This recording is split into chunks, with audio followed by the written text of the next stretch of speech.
Hello guys, അപ്പോൾ തുടങ്ങാം. This is ബൊഗ്വേ ചാനൽ. അപ്പോൾ ഇതുവരെയും എൻ്റെ ചാനൽ സബ്സ്ക്രൈബ് ചെയ്യാത്തവരാണെങ്കിൽ മറക്കാതെ സബ്സ്ക്രൈബ് ചെയ്തോ, ഫ്രണ്ട്സുമായിട്ട് റെക്കമെൻഡ് ചെയ്തോ.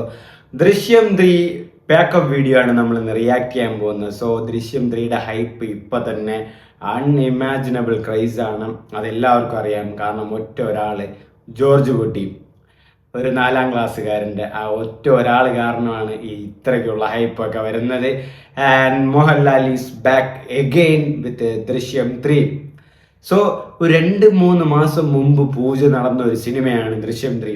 ഇതാ ഷൂട്ടിങ്ങും തീർന്നു, പാക്കപ്പ് വീഡിയോയുമായി. ഇപ്പൊ തന്നെ അവരുടെ കളക്ഷനും കാര്യങ്ങളും എന്താണെന്ന് നിങ്ങൾ അറിഞ്ഞതാണ്. എന്നാലും ഞാൻ പറയാം. അതിനു മുമ്പ് നമുക്ക് പാക്കപ്പ് വീഡിയോ ഒന്ന് കാണാം. ബാ ലാലേട്ടൻ കണ്ടിട്ട് കളക്ടറിന്റെ ഓഫീസാണെന്ന് തോന്നുന്നു. മറ്റേ വക്കീൽ ജിത്തു ജോസഫ് ഉണ്ട്.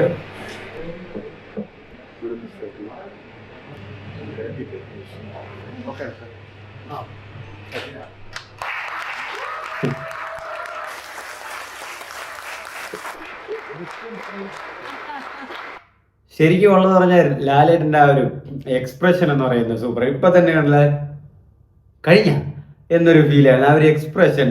അത് പണ്ട് തൊട്ടേ ലാലേട്ടൻ്റെ എക്സ്പ്രഷൻ മലയാളികൾക്ക് എല്ലാവർക്കും, മലയാളികളല്ല മറ്റുള്ളവർക്ക് എല്ലാവർക്കും ഇഷ്ടമുള്ളതാണ്. കാരണം ലാലേട്ടൻ്റെ ഒരു എക്സ്പ്രഷൻ ഒരു നാച്ചുറൽ, ഒരു പ്രത്യേക തരം ഒരു രസമുണ്ട് കാണാനായിട്ട്. ലാലേട്ടൻ അങ്ങനെ ചിരിക്കുമ്പോൾ അല്ലെ എക്സ്പ്രഷൻ ഇടുമ്പം നമ്മൾ സിനിമകളിലും ഒരുപാട് കണ്ടിട്ടുള്ളതാണ്. ഒരു പ്രത്യേക ഒരു എക്സ്പ്രഷൻ കാര്യങ്ങളൊക്കെ അത് നമ്മളെ വല്ലാതെ അട്രാക്ട് ചെയ്യും. ചുമ്മാ നമ്മൾ തന്നെ എങ്ങനെയാണ് ഈ മനുഷ്യൻ ഇത്രയും നന്നായിട്ട് ചിരിക്കണം അല്ലെങ്കിൽ ഈ എക്സ്പ്രഷനൊക്കെ ഇടുന്നതെന്ന് ആലോചിച്ചു പോകും. ആന്റണി പെരുമ്പാവൂർ വന്ന് മുത്തം കൊടുത്തിട്ടുണ്ട് ജിത്തുവിനും.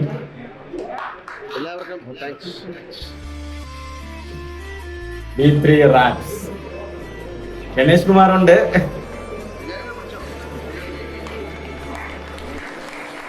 കൈ അടിക്കടാ.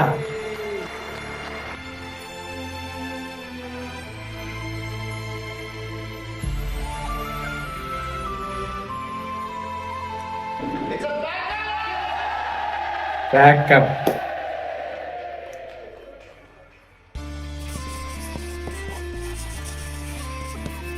സ്നേഹത്തോടെ ജോർജ് കുട്ടി. കറക്റ്റാണ്. ദൃശ്യം 3 George. The past never stays silent. അങ്ങനെ ദൃശ്യം 3യുടെ ഷൂട്ടും തീർന്നിരിക്കുകയാണ്. അറിയാം, ജിത്തു ജോസഫ് സംവിധാനത്തിൽ വരുന്ന ചിത്രം, മോഹൻലാൽ നായകൻ, ആന്റണി പെരുമ്പാവൂരിൻ്റെ പ്രൊഡക്ഷൻ, ആശീർവാദ് സിനിമാസിൻ്റെ ബാനറിൽ. ആൻഡ് ഇതിൻ്റെ ഒരു ഹൈപ്പ് അല്ലെങ്കിൽ ഇതിൻ്റെ ഒരു ക്രേസ് എന്ന് പറയുന്നത്, ആ ഒരു ദൃശ്യം ഇറങ്ങി ഇമാതിരി പടം ജിത്തു ജോസഫ് ഇറക്കി, അതോടെ ദൃശ്യം 2 വന്നു. ദൃശ്യം 2 ദൃശ്യത്തിൻ്റെ ലെവലിലൊക്കെ വരുമോ എന്നുള്ള സങ്കല്പങ്ങൾ, സംശയങ്ങൾ, ആവശ്യമില്ലാത്ത തോട്ടുകൾ എല്ലാവർക്കും, സിനിമാ പ്രേമികൾക്കുണ്ടായിരുന്നു. പക്ഷേ OTTയിലാണ് റിലീസ് ചെയ്തത്. പക്ഷേ ആ ദൃശ്യം 2 കണ്ടപ്പോൾ ദൃശ്യത്തിനേക്കാളും വേറെ ലെവൽ ഒരു സംഭവമാണ് ദൃശ്യം 2 ചെയ്തപ്പോൾ. ആരാധകർ അല്ലെങ്കിൽ സിനിമാ പ്രേമികൾ ഒരുപാട് വീണ്ടും നന്നായിട്ട് ഒരുപാട് എൻജോയ് ചെയ്ത് സിനിമ കാണാൻ. അത്രയ്ക്ക് നല്ലൊരു സിനിമയായിരുന്നു. എല്ലാവർക്കും ആകെ ഉണ്ടായിരുന്ന ഒരു സങ്കടം എന്ന് പറയുന്നത് തിയേറ്ററിൽ റിലീസ് ചെയ്തില്ലല്ലോ എന്നായിരുന്നു. ആ തിയേറ്ററിലും കൂടെ ആയിരുന്നെങ്കിൽ കുറച്ചുകൂടെ എൻജോയ് ചെയ്യാൻ എല്ലാവർക്കും പറ്റിയേനെ എന്നുള്ളൊരു തോട്ടുകളും അല്ലെങ്കിൽ കമൻറ്റുകളുമാണ് കൂടുതൽ വന്നിട്ടുള്ളത്. ഇനി കുറച്ച് അതെന്താ പറയുക, 2-3 മാസം മുമ്പ് ഷൂട്ടിംഗ് തുടങ്ങുവാണെന്ന് പറഞ്ഞ സിനിമ ദൃശ്യം 3, ഞാനും ആലോചിച്ചതാണ് ഇത്ര പെട്ടെന്നൊരു സിനിമയുടെ ഷൂട്ടിംഗ് തീർന്നത്. അതും ഇത്രയും എല്ലാവരും വെയിറ്റ് ചെയ്തിരിക്കുന്ന, അല്ലെങ്കിൽ എന്താണ് ജിത്തു ജോസഫ് കരുതി കൂട്ടി വച്ചിരിക്കുന്നതെന്ന് ആലോചിച്ച് വെച്ചിരിക്കുന്ന ആ ഒരു സിനിമ ഇത്രയും പെട്ടെന്ന് ഷൂട്ടിംഗ് തീരുന്നു. പാക്കപ്പ് ചെയ്യുക, പാക്കപ്പ് വീഡിയോ അവർ റിലീസ് ചെയ്യുകയാണ്. സിനിമ ഇറ്റ്സ് എ റാപ്പ്, തീർന്നിട്ടുണ്ട് ഗൈസ് എന്ന്. ഇതിൽ ഏറ്റവും പ്രത്യേകത എന്താണെന്ന് വെച്ചാൽ തിയേറ്ററുകൾ പ്രോഫിറ്റ്സ് അല്ലെങ്കിൽ ഡിജിറ്റൽ റൈറ്റ്സ് ഇതൊക്കെ കമ്പൈൻഡ് ആയിട്ട് വന്ന് 350 കോടിയിൽ കൂടുതൽ അവർക്ക് കളക്ഷനായിട്ടും അല്ലെങ്കിൽ പ്രീ ബിസിനസ് ആയിട്ടും കിട്ടിയെന്നാണ് അറിയാൻ കഴിയുന്നത്. സത്യം പറഞ്ഞാൽ 350 കോടി, അതായത് സിനിമ ഇറങ്ങുന്നതിന് മുമ്പ് തന്നെ അതൊരു മലയാളത്തിൽ ഇങ്ങനെ ഒരു ക്രൈസ്, ഇങ്ങനെ ഒരു പുൾ ഓഫ് കിട്ടുക എന്ന് പറയുന്നത് ശരിക്കും ചെറിയൊരു കാര്യമല്ല. ഇത് നടന്നിട്ടുള്ള അല്ലെങ്കിൽ ഉള്ള കാര്യം കൂടെ ആണെങ്കിലുള്ള സിറ്റുവേഷൻ നിങ്ങൾ ആലോചിച്ച് നോക്കണേ. അൺഇമാജിനബിൾ ആണ്. 350 കോടി. അപ്പോൾ ഈ ഹിന്ദി റൈറ്റ്സ് ഒക്കെ എന്തോ വിറ്റുപോയെന്നൊക്കെ പറയുന്നു. അത്രയ്ക്കും അവർ ഇത്രയും എമൗണ്ട് കൊടുത്ത് വാങ്ങണമെങ്കിൽ അത്രയ്ക്കുള്ള കണ്ടന്റ് സിനിമയിൽ കാണില്ലേ? ഇനി ഈവൻ കണ്ടന്റിലായിരിക്കും ചിലപ്പോൾ അവർക്ക് ആ വ്യൂവേഴ്ഷിപ്പ്, അതായത് ഈ സിനിമയുടെ ഫാൻ ബേസ് അനുസരിച്ച് ഈ സിനിമയ്ക്ക് എല്ലാവരും വരും എന്നുള്ളൊരു തോട്ടം ഉണ്ടായിരിക്കുക ആ ഒരു ബിസിനസ് നടന്നത്. പക്ഷെ എന്തൊക്കെ പറഞ്ഞാലും മോഹൻലാൽ സാറിൻ്റെ, ലാലേട്ടൻ്റെ ആ ഒരു ക്രേസ്, ആ ഒരു ബിസിനസ് സമ്മതിച്ചു കൊടുത്തേ പറ്റൂ. ഒരു മോളിവുഡ് ഫിലിം ഇൻഡസ്ട്രീനെ ഇത്രയും വലിയൊരു ക്രേസ് ഉണ്ടാക്കിയെടുക്കുക, അല്ലെങ്കിൽ ഇത്രയും ഒരു ഹൈപ്പ് ഉണ്ടാക്കിയെടുക്കുക, ഈ സിനിമയ്ക്ക് റിലീസിന് മുമ്പ് തന്നെ ഇത്രയും നല്ലൊരു എന്താ പറയുക പ്രോഫിറ്റ് ഷെയർ ഉണ്ടാക്കിയെടുക്കുക എന്ന് പറയുന്നത് ചെറിയൊരു കാര്യമില്ല. അവരുടെ കൂട്ടായ്മയ്ക്ക് തന്നെ ഒരു പ്രോഫിറ്റ് തന്നെയാണ് ഇത്. കാരണം ആ ഒരു കൂട്ടായ്മ ഉണ്ടല്ലോ, ജിത്തു ജോസഫ്, ലാലേട്ടൻ, ആന്റണി പെരുമ്പാവൂർ, എല്ലാവരുടെ ആ ഒരു കൂട്ടായ്മയിൽ തന്നെയാണ് ഈ സിനിമ ഇത്രയും നല്ലൊരു പ്രോഫിറ്റിലേക്ക് വരുന്നത്. ഇത് ഒഫീഷ്യൽ ആണോ ഇല്ലയോ എന്നുള്ള ഒരു കൺഫർമേഷൻ ഡൗട്ട് എനിക്കുണ്ട്. കാരണം ഞാൻ ഇത് ഫാൻ പേജിലും അല്ലെങ്കിൽ 1-2 ചെറിയ പ്രൊഡക്ഷൻ ടീമൊക്കെയാണ് ഇട്ടിട്ടുള്ളത്. ഇവർ എന്താ പറയുക, ആന്റണി പെരുമ്പാവൂരുടെ പ്രൊഡക്ഷനോ അല്ലെങ്കിൽ ലാലേട്ടൻ അത് ഇടാം. ലാലേട്ടനോ അല്ലെങ്കിൽ ജിത്തു സാർ സൈഡെന്നോ സിനിമയുടെ സൈഡെന്നോ ആക്കുന്ന ഞാൻ അധികം ഒന്നും കണ്ടില്ല. പക്ഷേ ഇത് ന്യൂസ് ഉള്ളതാണെന്ന് അറിയുന്നു. കാരണം എല്ലാവരും ഷെയറും കാര്യങ്ങളൊന്നും, ആ ഒരു ഫേക്ക് ന്യൂസ് എല്ലാവരും ഷെയർ ചെയ്യേണ്ട ആവശ്യങ്ങളൊന്നും ഇല്ലല്ലോ. പക്ഷെ അതാണ് ഞാൻ ആലോചിച്ചപ്പോൾ, ഒരു 350 കോടി സിനിമ ഇറങ്ങുന്നതിന് മുമ്പ് തിയേറ്ററുകൾ പ്ലസ് ഡിജിറ്റൽ റൈറ്റ്സ് ആയിട്ട് കിട്ടിയിട്ടുണ്ടെങ്കിൽ ആ ഒരു ബിസിനസ്, ആ ഒരു പ്രീ ബിസിനസ് എന്ന് പറയുന്നത് വേറെ ലെവൽ പണ്ണലാണ്. കാരണം ആ സിനിമ ഇറങ്ങുമ്പോഴുള്ള, അപ്പോൾ ആ ഒരു കണ്ടന്റ് ഉള്ളത് കൊണ്ടായിരിക്കുമല്ലോ അവർ ഇത്രയും ഫണ്ട് കൊടുത്ത് ഒരു സിനിമ വാങ്ങുന്നത്. അത്രയ്ക്കുള്ളൊരു കണ്ടന്റ് അപ്പോൾ ഉണ്ട്.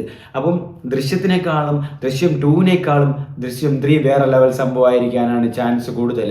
ജിത്തു ജോസഫിൻ്റെ വീണ്ടും ഒരു പണ്ണലായിരിക്കും എന്തായാലും ദൃശ്യം 3. പക്ഷെ ലാലേട്ടൻ്റെ ആ ഒരു കരിഷ്മ, വന്ന് നിൽക്കുക, ചിരിക്കുക, ഒരു കുട്ടിത്വം, ഒരു ലാളത്വനം എല്ലാം അത് കണ്ടിട്ടിരിക്കാനേ തോന്നുന്നു. അതാണ് ലാലേട്ട്.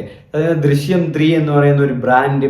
ഇത് നേരത്തെ സംസാരങ്ങളൊക്കെ ഉണ്ടായിരുന്നു, അജയ് ദേവ്ഗൻ ദൃശ്യം 3 ഹിന്ദിയിൽ നേരത്തെ റിലീസ് ചെയ്യാൻ പോകുന്നതുകൊണ്ട്. പിന്നെ കേസ് എന്തൊക്കെയായി, പിന്നെ അവർ സ്റ്റേ വാങ്ങിച്ചു.